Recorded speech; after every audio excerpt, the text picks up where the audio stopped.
Welcome back mga kabayan. Nagbabalik po muli ang inyong lingkod upang magbigay sa inyo ng mga bago at nagbabagang mga balita. Tila ba naging mainit na usapin ang isyong ito sa mundo ng social media? Sa ilalim ng pamamahala ng administrasyon ni Presidente Kuting ng Norte, isang kontrobersyal na isyu ang pumutok kung saan ang mag-asawang si Kuting at Liza Tanas Mags ay nasangkot sa pagbebenta ng pinagbabawal na gamot na pulburon. Ang pulburon na karaniwang kilala bilang isang matamis na pagkaing Pinoy ay ginagamit di umano bilang disguise sa pagpupuslit ng mga iligal na bushabs. Ayon sa mga impormante, ang pagbabalik ng mga durugista at telolista sa ilalim ng kuting admin ay nagdulot ng malaking kaguluhan at takot sa mga mamamayan. Ang iligal na aktibidad na ito ay nakakaapekto sa kapayapaan at kaayusan ng bansa na siyang pinagmumula ng iba't ibang mga krimen at kaguluhan. Ang mga ulat ay nasasabing ang mag-asawang Kuting at Liza Tanas Mags ay may koneksyon sa mga kilalang sindikato na responsable sa pagpapakalat ng mga iligal na droga sa bansa. Ginagamit ng umano ng mag-asawa ang kanilang kapangyarihan at impluwensya upang mapalakas ang kanilang mga operasyon sa kabila ng mga pagsisikap ng pamahalaan na sugpuin ang ganitong klaseng krimen. Ang mga mamamayan ay nananawagan ng agarang aksyon mula sa mga otoridad upang matigil ang iligal na gawain na ito. Ang ilang mga sektor ng lipunan ay nagsusulong ng masusing investigasyon at agarang pag-aksyon laban sa mga nasa likod ng operasyong ito, lalo na sa mga opisyal ng gobyerno na sangkot. Sa kasalukuyan, patuloy na sinusuni ng mga kinauukulan ng mga ebidensya at testimonya upang maipakita ang buong katotohanan sa likod ng kontrobersyal na isyong ito. Samantala, patuloy ang pagbabantay ng publiko at media sa mga susunod na hakbang ng administrasyon upang masiguro na mabibigyan ng hustisya ang mga biktima at maitigil ang ganitong mga illegal na aktibidad. Well, para nga sa buong impormasyon ay panoorin ang buong video.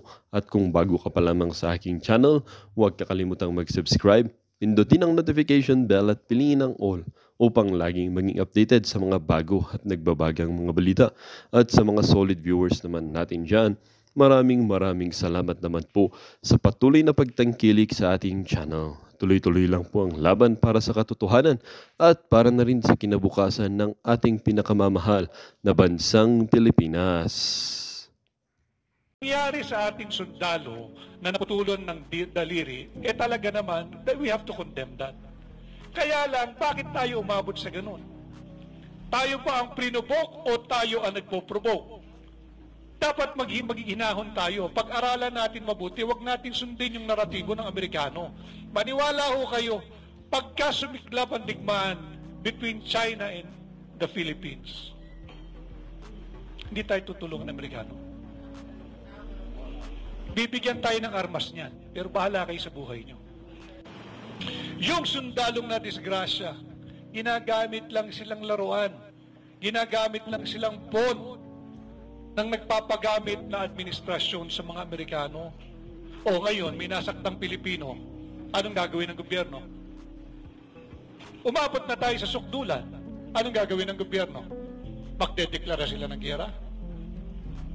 Magsasalita na kinukundina ang China, ilang beses yun ang kinundina. Ang problema, yung mga nagtatapang-tapangan na sa loob lang ng air-conditioned offices nila. Utos lang ng utos. Ang kawawa yung mga sundalo natin na nasa front line. Madali mag-utos when you're 1,000 kilometers away from the scene of the action. Why don't they go there? Why don't they board the vessel, whether it be a civilian vessel or the Navy vessel? Sila mamuno. Lumabas sila sa comfort of their air-conditioned offices. Sila mamuno. Have we not learned sa mga ginawa nilang ganyan at sa mga sinira at ginulo nilang bansa? Naririnig ko yung Ukraine. Bigay sila ng bigay ng armas. Nauupos na nga mahigit kalahating milyong Ukrainians na ang namamatay. Huwag na natin pag-usapan yung edad. Ang daming bata na ang namatay. At marami pa ang mamamatay. Yan ba ang gusto natin mangyari sa Pilipinas? Handa ba tayo makipagdigma at mamatayan ng milyon-milyong Pilipino? Yung sundalong na disgrasya, ginagamit lang silang laruan, ginagamit lang silang pawn ng nagpapagamit na administrasyon sa mga Amerikano. O ngayon, may nasaktang Pilipino, anong gagawin ng gobyerno? Umabot na tayo sa sukdulan, anong gagawin ng gobyerno? Magdedeklara sila ng giyera? Kayong lahat ay leaders. At nandyan din yung mga nanonood sa atin sa iba't ibang media platforms, social media platforms. This is the new media. And without them, I don't think lalayo at lalalim ng ganito ang hakbang ng maisog. Kanya, nais ko kayong pasalamatan yung ating mga nasa social media, yung vloggers, yung SMNI. Dahil kung wala kayo, suppress na yung traditional media. But traditional media, lanaw yan. Dito tayo sa new media. Dito tayo sa social media. Dahil dito, hindi mo kayang pigilan dito. Real time. Lahat tayo pwede maging media. I-upload mo lang naman yan eh. Sabay-sabay, simultaneous. Ito yung malaking kabalintunaan na ginagawa ng pamahalaan. Pinipigil nila ang ating mga rallies dahil ayaw nga nila malaman ng sambayan ng Pilipino ang katotohanan. Balikan natin itong issue sa South China Sea. Pag kayo'y nagbabasa ng pahayagan o nakikinig doon sa media na influence by the Americans, parang mamayang gabi ay magsisimula na ang digmaan kung hindi pa man nagsisimula. Because they're pushing the agenda of the United States. Hindi interes ng Pilipino makipagdigma. Unang-una, hindi pa tayo nakakabangon sa bangungot na dulot ng World War II 80 years ago. Mahirap pa rin tayo. Mahirap pa rin ang Pilipino. Yung nagsasabing mahirap sila noon, hanggang ngayon mahirap sila. Hindi nag-improve ang kanilang kabuhayan considering that yung World War II happened 80 years ago. And here we are today, 2024. Nag-uusap na naman tayo ng digmaan, kalaban ang higante, ang superpower at nuclear arm, China. Meron ba tayong away sa China? Meron tayong hindi pagkakaunawaan pagdating sa iba't ibang claims dyan sa South China Sea. Pero mas maraming claim ang Vietnam kesa sa Pilipinas. Ang Pilipinas, I think we only have 9. Ang Vietnam, I think they have more than 20. Bakit hindi nakikipag-away ang Vietnam sa China? Ang Japan may claim. Ang Malaysia may claim. Pero walang nagtutulak ng digmaan sa mga ito. Bakit?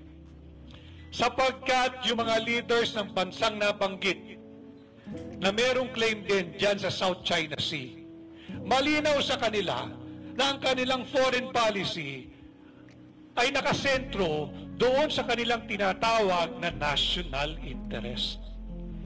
Ang Pilipinas ngayon, isinusulong ang foreign policy, hindi national interest ng Pilipino, kundi ang national interest ng bansang Amerikano. Wala tayong diferensya supposedly with the Americans. Mahal natin yan. Nakipagdigma sa atin yan ng World War II. Nakipaglaban shoulder to shoulder. Dumanak ang dugo, magkakasabay, Amerikano at Pilipino. Lumaban yan. At salamat sa kanilang tulong. Pero hindi ibig sabihin at hindi dapat mga hulugan na sunod-sunuran ang Pilipino sa Amerikano. Magagaling po tayong mga Pilipino. Kaya kahit na 80 years ago na yung World War II, kahit paano, we're still afloat somehow. Pero hindi bumubuti ang buhay. Ang bumubuti lang ang buhay ay yung mga politikong kupit ng kupit sa kaban ng taong bayan. Itong nangyayari sa South China Sea, hindi natin kayang makipagdigma. Hindi natin kakayanin. At hindi dahil meron akong defeatist attitude. Hindi. That is reality.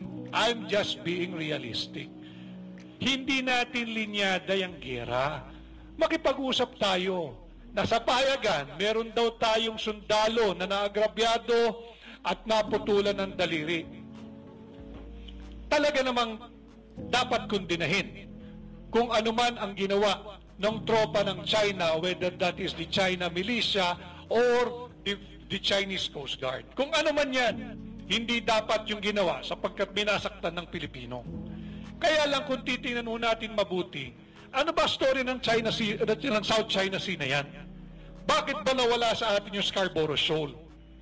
Ito yung isang inconvenient truth na itinatago sa ating Amerikano. Nawala sa atin yung Scarborough Shoal noong panahon ni Noynoy Aquino.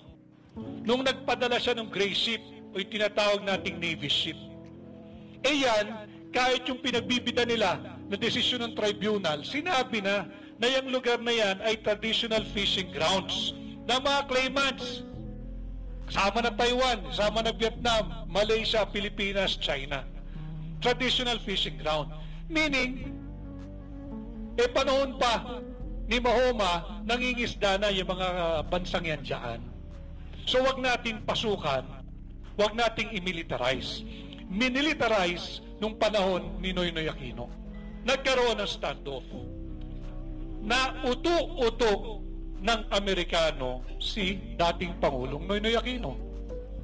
Tinatago nila ito dahil bulilyaso Ang payo sa kanila ng White House, sabayang pag-atras ng mga gray ship, ng Navy ship, na ang katotohanan hindi pa inaaprubahan ng Beijing, ng China. So inuto-uto yung ating gobyerno na nagpauto naman. Inatras yung ating Navy ship. Hindi na umalis yung China. Nawalan tayo ng bahagi ng ating teritoryo natin noong panahon ni Noynoy Aquino nang hindi tayo dumaraan sa isang digmaan. So, ito yung inconvenient truth na tinatago sa atin ng Amerikano. Sinusubo nila ngayon tayo sa bingit ng digmaan. Interest ba natin ito? Hindi. Interest ng Amerikano ito. They want to remain the world, they want to remain the only influence dito sa Indo-Pacific region. Natatakot sila sa China. Gusto nilang mapanatili ang kanilang impluwensya dito sa bahagi na ito ng mundo. Wala naman silang nasasakupan dito. Wala naman silang teritoryo dito. Wala silang claim dito. Dapat tayo, ang isinusulong natin, yung daan ng diplomasya. Makipag-usap tayo. Magsasalita na kinukundina ang China. Ilang beses yun ang kinundina. Ang problema, yung mga nagtatapang-tapangan na sa loob lang ng air-conditioned offices nila. Utos lang ng utos. Ang kawawa yung mga sundalo natin na nasa front line. Madali mag-utos when you're 1,000 kilometers away from the scene of the action. Why don't they go there? Why don't they board the vessel, whether it be a civilian vessel or the Navy vessel? Sila mamuno. Lumabas sila sa comfort of their air-conditioned offices, sila mamuno. Nung resupply and rotation mission, sila mamuno. Hindi ko sinasabing hindi natin dapat bigyan ng supply yung nandoon sa BRP Sierra Madre. Dapat na tao yun, atin yun, Pilipino yun. Pero hindi tayo dapat makipagkiskisan sa bansang China. Hindi natin kaya. Huwag tayong magpauto-uto sa interes ng Amerikano. Bitawan tayo niyan. Bakit ba naging popular yung salitang I shall return? Ibig sabihin, hindi tayo priority. Tatapusin ko muna yung digmaan doon sa Europa. Babalikan kita. Bala muna kayo dyan. It's popular. Kasi ganun talaga Kung sino yung nagtagumpay, siya ang susulat ng kasaysayan. So, naging popular yung I shall return. Bakit mo muna kami iniwan? Hinuli mo kami. Noong nagkamatayan na, yung higit kumulang 1 milyong Pilipino, noong World War II, tsaka bumalik. Is it because Europe is more important than the Philippines? Yun ang dapat nating pag-isipan. Huwag tayong papayag. Kaya rin nandirito ang hakbang ng maisog because they are violating the Constitution. Article 2, Section 2 of the Constitution is very explicit that the Philippines renounces war as an instrument of foreign policy. Sa ating saligang batas, walang puwang ang digmaan. And yet, yan ang itinutulak ng ating pamahalaan. Is not that a violation of our Constitution? Article 2, Section 7, that the Philippines shall pursue an independent foreign policy, not an American-dictated foreign policy, taking into consideration national territory, ating sovereign territory, ang ating sariling pagkakalinlan. Malinaw sa saligang batas yan. Kaninong interes na ba ang isinusulong ng gobyerno? Interes pa ba yan ng Pilipino o ng ating mga kaibigan at alyado, our oldest treaty ally, ang Estados Unidos? I have my siblings in America. May mga kapatid ho ako ron. And America has been very good to them. Walang debate ron. I've been to New York. At doon, malaya tayong nakapagpahayag noong Independence Day celebration kasama ang ating mga kababayan. Subalit, ibang usapan na. Pagsisirain mo na yung bansa natin, pagsisirain mo na yung Pilipinas, pagdadalin mo na yung Pilipinas sa digmaan. Maraming mamamatay, hindi tayo handa ron. Ngayon, yung mga ayaw pakinggan yung ating panawagan na no to war, bakit hindi sila mauna at sila yung nandoon sa frontline? Kesa yung mga kaawa-awa nating sundalo ang nagagamit, baka mamatay pa yan, ang napuputulan ng daliri. Of course, iba rin naman ang disiplina ng sundalo. Susunod lang yan, bawal magsalita yan, bawal magreklamo. But still, you cannot play and you do not toy around with the lives of any Filipino. Huwag nating paglaruan. Hindi tayo handa. Imagine ninyo yung Ukraine. Imagine din ninyo yung digmaan ng Israel at Hamas. Pag dumating yung panahon na pinipigilan ng hakbang ng maisog, itong ating no to war advocacy, mas madali nating mapigilan kung pakikinggan tayo ng pamahalaan.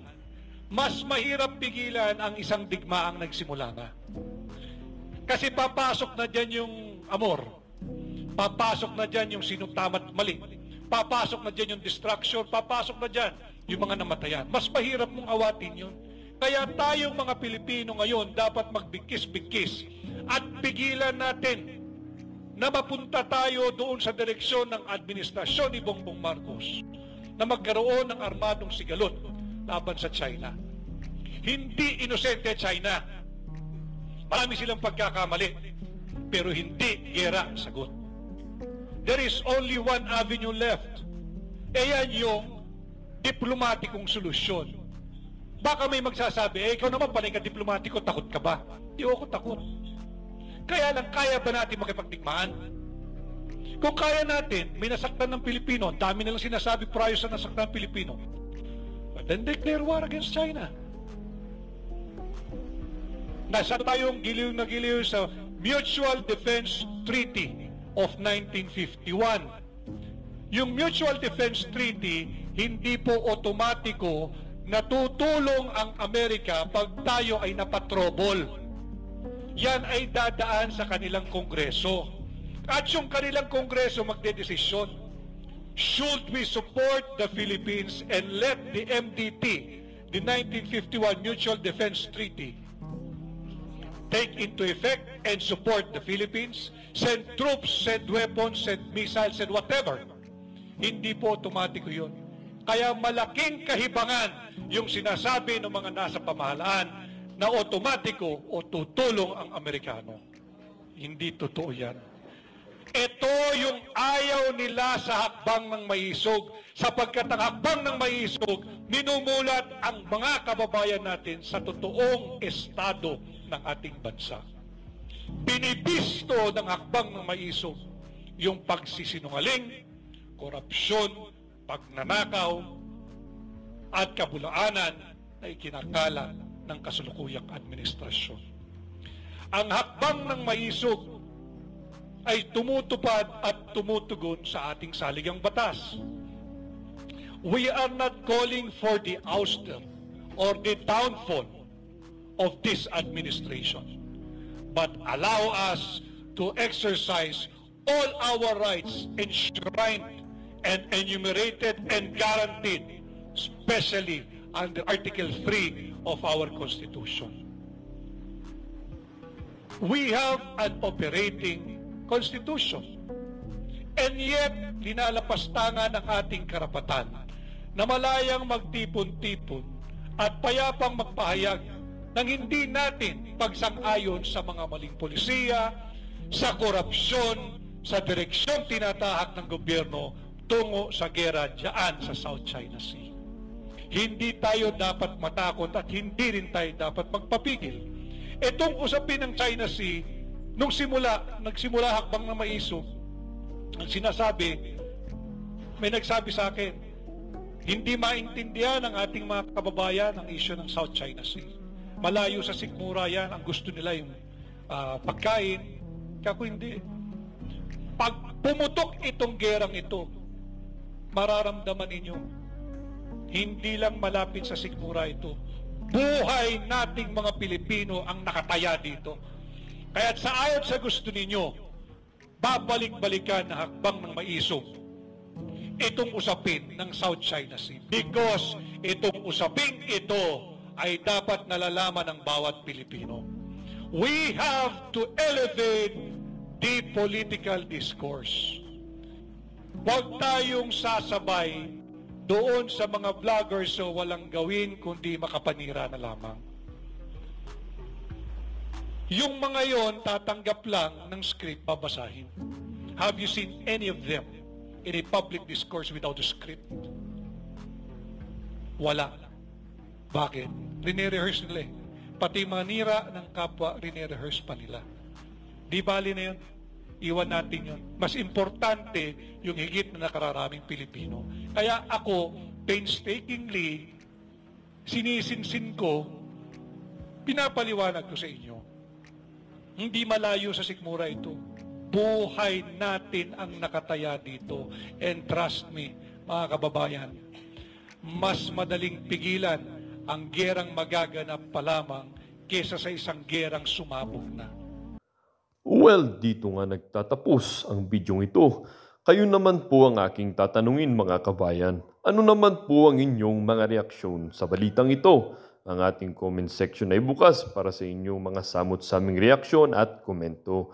Lagi niyo pong tatandaan na bilang isang mamamayan ng bansang Pilipinas at bilang isang butante at bilang isang matapat na mamamayan na nagbabayad ng buwis dito sa bansang ito ay kailangan din natin magsalita at mag-react. Huwag kakalimutan, do not let your thoughts left unspoken. As citizen of this country, your thoughts matters. Muli po, kung bago ka pa lamang sa aking channel, huwag kakalimutang mag-subscribe at pindutin ang notification bell upang laging maging updated sa mga bago at nagbabagang mga balita. Huwag din kakalimutang mag-iwan ng like at i-share ang bidyong ito upang ang inyong pamilya, kaibigan at kakilala ay maging aware din sila sa kung anong nangyayari sa ating pinakamamahal na bansang Pilipinas.